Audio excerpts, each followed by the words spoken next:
자, 오늘 말씀 제목 따라하겠습니다. 진짜 행복은 어디에서 올까? 밸런스 게임을 한번 해보도록 하겠습니다. 자기가 해당되는 거에 손을 들면 됩니다. 나는 먹고 싶은 거 다 먹으면서 80살까지 살 거다. 1번. 먹고 싶은 거가 있지만 좀 참으면서 건강한 음식 위주로 먹으면서 나는 90살까지 살 거다. 자, 먹고 싶은 거를 나는 마음껏 먹으면서 10년 덜 산다. 아니면 나는 좀 그냥 먹고 싶은 건 나 참아. 그러면서 난 건강한 음식 먹으면서 90살까지 산다. 1번 손 들어보세요. 진짜? 손 내리시고. 2번. 오, 막상막한데요? 근데 먹고 싶은 거를 나는 마음껏 먹으면서 좀 덜 살고 싶다가 좀 더 많은 것 같아요. 예. 이게 약간 우리의 생각에는 건강하게 더 오래 사는 게 중요하지라고 생각하는 사람도 있는 반면에, 야, 먹고 싶은 것도 못 먹고 살면 그게 뭔 행복이고 뭔 재미냐, 이런 마음을 또 가지고 있는 학생들과 선생님도 있는 것 같습니다. SBS 개그맨 중에 굉장히 뚱뚱한 개그우먼으로 활동했던 그런 개그우먼이 있는데, 과거에 다이어트에 성공했던 이제 김신영이라는 개그우먼이 있습니다. 이렇게 보시면 이제 아시겠는데, 13년 전에 88kg에서 무려 절반을 감량해서 43kg까지 감량에 성공했습니다. 그리고 이 상태로 13년 동안을 유지하면서 잘 건강하게 살아왔습니다. 그러니까 이 44kg의 몸매를 유지하려면 얼마나 먹고 싶은 거를 참으면서 건강 관리를 잘 했겠습니까? 그런데 제가 최근에 TV를 봤는데, 여러분도 이제 보신 분은 아시겠지만 이 몸이 유지가 됐어요? 아니면 바뀌었어요? 이 몸매가 유지가 안 되고 다시 살찐 모습이 나왔습니다. 그래서 방송에 이렇게 나왔는데, 나와서 이런 얘기를 하더라고요. 살을 빼고 관리하는데 13년이 걸렸는데 다시 원래대로 돌아오는데 단 6주 만에 다시 원상복귀 됐다. 이런 얘기를 하면서 지금의 이제 왜 이렇게 됐는지 그 이유를 설명하는 것을 듣게 되었습니다. 개그맨 대선배였던, 지금은 이제 세상을 떠난 전유성 씨가 개그맨들 사이에서 굉장히 어른으로 되게 존경받는 사람이었는데, 전유성 씨가 이제 죽기 전에 산소호흡기를 끼고 있는 상태에서 김신영 씨가 병문안을 갔는데, 전유성 씨가 그러더래요. 야, 나 짬뽕이 너무 먹고 싶다. 산소호흡기를 끼고 있으니까 지금 상태가 안 좋으니까 못 먹는 거예요. 나 그게 너무 먹고 싶다. 신영아, 너는 먹고 싶은 거 마음껏 먹으면서 살아라. 이런 얘기를 했대요. 근데 그 말을 딱 듣는 순간에 자기가 13년 동안 너무 얽매이고 살았구나라는 그런 생각을 했대요. 그러면서 그냥 나도 그냥 먹고 싶은 거 좀 마음껏 먹으면서 살아야 되겠다, 이런 생각이 들었답니다. 근데 김신영 씨가 자기가 다이어트를 13년을 유지했던 이유를 또 얘기하더라고요. 다이어트에 성공했으니까 첫 번째는 이런 마음이 있었어요. 내가 이거 44kg 어떻게 뺐는데 이거 다시 쪄? 아까우니까 못 빼는 그런 마음도 있었는데, 또 한편으로는 야, 김신영 결국에 다시 살쪘네, 이 말 듣기 싫어가지고 그 13년을 유지했다고 하는 것입니다. 근데 아까 사진에서도 보시다시피 다시 예전 몸으로 돌아왔는데, 결국에 김신영 씨가 13년을 그 몸매를 유지했던 것은 자기 관리를 잘한 것처럼 보이고 대단한 것처럼 자기 의지를 보이는 것처럼 보이지만, 사실은 사람들의 시선에 자기를 가두면서 얽매이고 살았다는 것이죠. 근데 자기가 살이 쪘는데도 지금이 너무 행복하대요. 맛있는 거 마음껏 먹을 수 있고 사람들 시선 의식하지 않고 지금 살아가는 이 삶이 너무 행복하다고 그렇게 말하면서 방송에서 지금 활동하는 모습들을 볼 수 있었습니다. 자, 여러분 이 이야기를 들으면서 어떤 마음이 드시나요? 진짜 행복이란 무엇일까? 먹고 싶은 거를 참으면서 건강을 유지하면서 사는 게 행복일까? 아니면 먹고 싶은 거 마음껏 내가 하고 싶은 대로 사는 게 행복일까? 행복의 기준은 다 다른 것 같습니다. 여러분, 우리는 생각보다 다른 사람들의 시선을 많이 의식하며 살아갑니다. 친구들하고 여러분 밥 먹으러 가면 메뉴를 고를 때 이렇게 얘기하죠. 야, 오늘 뭐 먹을까? 이렇게 얘기하는데 분명히 내 마음속에는 먹고 싶은 게 있어요, 없어요? 먹고 싶은 게 있어. 오늘은 내가 좀 국밥이 먹고 싶어. 근데 한 3-4명이 같이 뭐 먹고 싶어 하는데 내가 먹고 싶은 거 얘기하면은 좀 눈치 보이니까 나 아무거나 그냥 괜찮아 라고 얘기하는 경우도 있을 수 있습니다. 다 같이 뭐 먹으러 가서 뭐 먹는데 다 먹고 피자가 딱 한 조각 남았어요. 그러면 그거 아무렇지도 않게 먹을 수 있는 사람 손 들어보세요.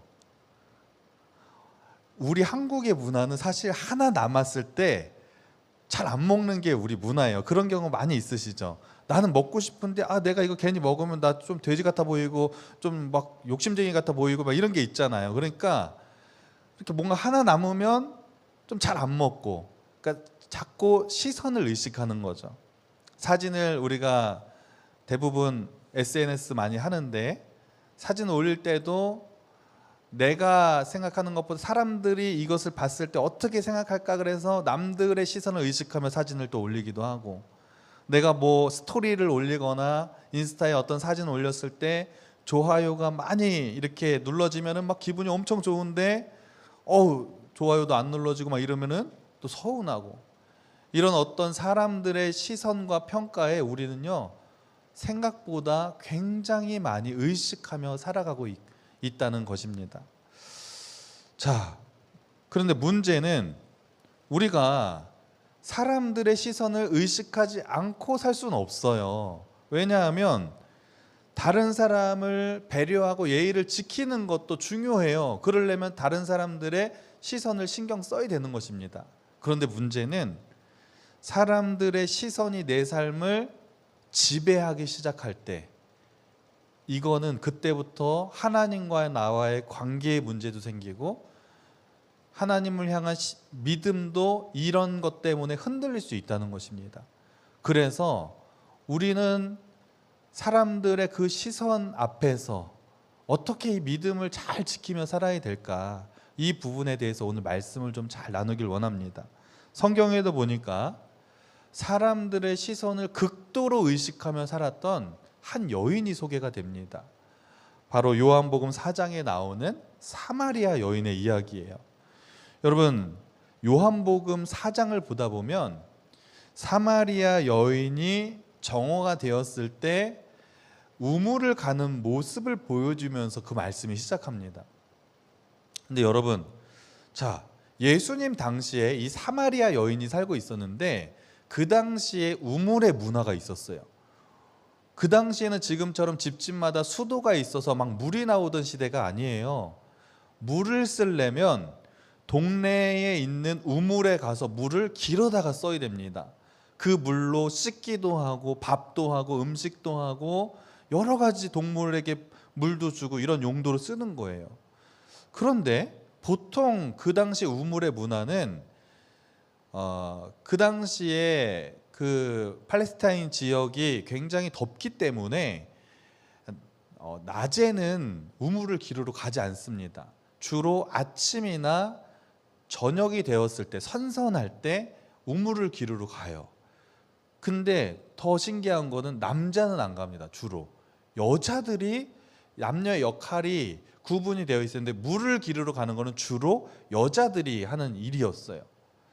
그런데 요한복음 4장 말씀을 보면 이 사마리아 여인이 정오에 가장 뜨거운 그 낮 시간에 물을 기르러 가는 모습을 보여줍니다. 그 당시에 우물을 갈 때는 혼자 가지 않거든요. 아침이나 저녁에 3, 3, 5 여자들끼리 모여서 이렇게 가는 거예요. 그러니까 사실 우물이라는 곳은 그냥 단순히 물을 기르는 것만이 아니라 만남의 광장이었어요. 교제를 하고 삶을 나누고 또 힘든 일이 있으면 서로 도와주기도 하는 그런 문화였는데, 이상하게 왜 그런지 이유는 알 수 없지만 이 사마리아의 어떤 한 여인은 아침이나 저녁에 사람들과 같이 가지 않고 혼자 가장 뜨거운 시간에 그 우물을 가는 모습을 볼 수가 있습니다. 왜 그럴까요? 왜 그렇게 했을까요? 이 여인은 사실 사람들의 시선을 의식했기 때문이에요. 자, 요한복음 4장 18절 말씀, 그 이유가 나와 있습니다. 한번 읽어볼까요? 시작. 너에게 남편 5이 있었고 지금 있는 자도 내 남편이 아니니. 이렇게. 남편이 몇 명 있었다고요? 5명이 있었다. 굉장히 부러워하는 여학생들이 있는데, 자, 5명이 있었다는 것은 지금도 그 5명과 살고 있다는 거예요? 아니에요? 아니죠. 그럼 있었다는 것은 뭘까요? 뭘 말하는 걸까요? 5번의 사실 이혼을 말하는 것입니다. 5번의 이혼. 사실 우리나라에도 예전에는 이혼했다 그러면은 굉장히 와, 어떻게 저러지? 라는 좀 안 좋은 시선으로 봤는데, 요즘에는 워낙 이혼하는 사람들도 많고 일상이 되어 있어서 그렇게 사람들이 그것에 대해서 크게 신경을 쓰거나 이상한 눈으로 바라보지 않습니다. 그럼에도 불구하고 5번을 이혼했다 그러면 조금 좀 놀랍게 생각을 할 텐데, 그 당시에 이스라엘의 문화는 이혼하는 것 자체만으로도 굉장히 사람들의 시선이 불편하게 보는 그런 문화였어요. 그런데 5번이나 이혼을 했다. 이거는요, 굉장히 사람들이 수군거림의 대상이 되는 것입니다. 그러니까 이 여인은 이미 다른 사람들이 수군거리는 것을 들었을까요? 안 들었을까요? 이미 많이 들었을 거예요. 그리고 불편했을 것입니다. 그러니까 시선이 의식되어서 사람들과 어울리지 못하고 낮에 혼자 우물에 가서 물을 길러오는 아주 굉장히 외로운 모습을 보여주고 있는 것입니다. 이 여인이 행복했을까요? 아니죠. 행복은커녕 굉장히 불행하고 굉장히 외로운 삶을 살았을 것입니다. 그런데 이 여인이 우물에 물을 기르러 갔다가 누구를 만나요? 예수님을 만나게 됩니다. 예수님이 그때 저 유대 지역에서 갈릴리 지역으로 남쪽에서 북쪽으로 사역을 하러 이동하러 가셨는데, 그 당시 유대인들은 사마리아, 그 중간에 사마리아 지역이 있거든요. 중간에 그 지역을 보통 유대인들은 통과하지 않고 이렇게 돌아가는데, 예수님이 일부러 사마리아 지역을 통과해 가셨습니다. 그리고 사실은 예수님은 이 여인을 만나기 위해서 그 사마리아 지역으로 갔고, 수가라는 마을에 들어가서 하필이면 그 우물가에 가서 휴식을 취하고 계시고 이 여인을 만났습니다. 여인과 여러 가지 대화를 나누다가 이 여인이 예수님을 만난 이후로 갑자기 뭔가 변화가 생기게 됩니다. 요한복음 4장 28절 말씀을 한번 볼까요? 시작. 여자가 물동이를 버려두고 동네로 들어가서 사람들에게 이르되. 자, 여자가요, 예수님을 우물가에서 만난 이후로 뭔가 변화된 행동 중에 하나가 뭐냐면 물동이를 버려두고 동네로 들어갔다, 이렇게 나옵니다. 물동이를 우물에 왜 가져갔죠? 물을 기르러 간 거예요. 그런데 그거를 자기의 목적을 가지고 왔던 그 물동이를 버려두고 동네로 들어가서 사람들을 만나러 갑니다. 왜 그랬을까요? 이 여인이 예수님을 만난 후에 예수님이 자신의 과거를 다 알고 있는 것을 알게 되어서 너무 깜짝 놀랐어요. 예수님이 예수님, 제가 5 남자가 있었던 거 어떻게 하시나요?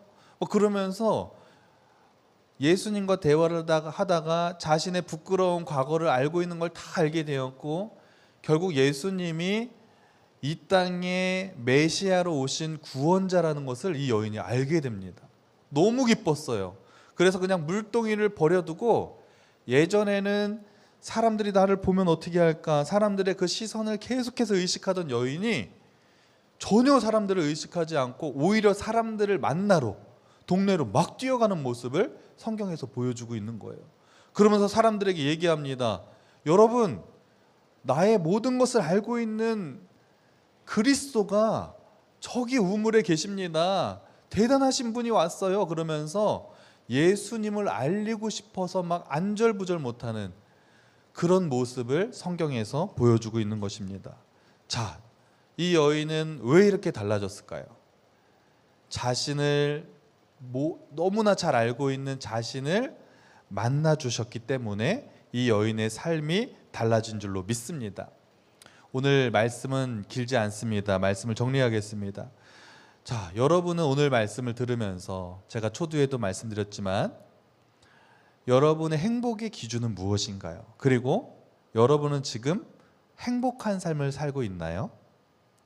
나는 비교적 행복하다라고 생각하는 사람 한번 손 들어보세요. 진짜로 그냥 내가 딱 봤을 때 나는 이 정도면 행복한 것 같아. 한번 손 들어보세요. 이 정도면 행복한 것 같아. 손 내리시고, 나는 행복하진 않은 것 같아요. 한번 손 들어보세요. 나는 좀 행복하진 않은 것 같다. 굉장히 용기를 내서 이렇게 손을 들어주셨습니다. 네. 행복할 수도 있고 행복하지 않을 수도 있습니다. 그런데 오늘 말씀을 들으셨다면, 오늘 말씀에 행복의 비결이 나와 있고 우리가 어떻게 하면 행복해질 수 있는지가 나와 있게 됩니다. 오늘 우리가 요한복음의 말씀을 읽었는데, 예수님께서 나의 사랑 안에 거하라 라고 말씀하셨습니다.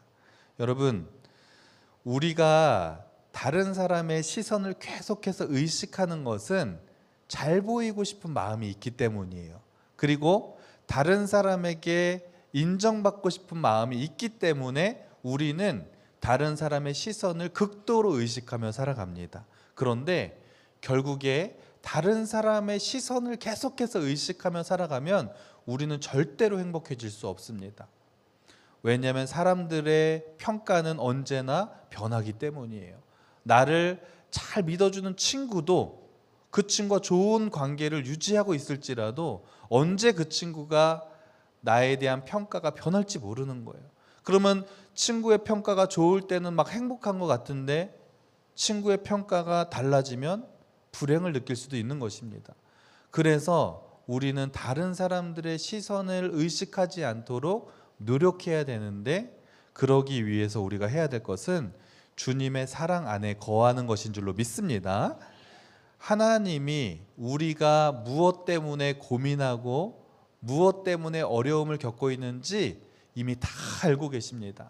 여러분, 오늘 이 예배당에 나왔는데 여러분이 지금 무슨 생각하고 있는지, 시험 때문에 걱정하고 있는지 안 하는지 하나님은 다 알고 계십니다. 그런데 하나님 오늘 말씀을 통해 물어보시는 거예요.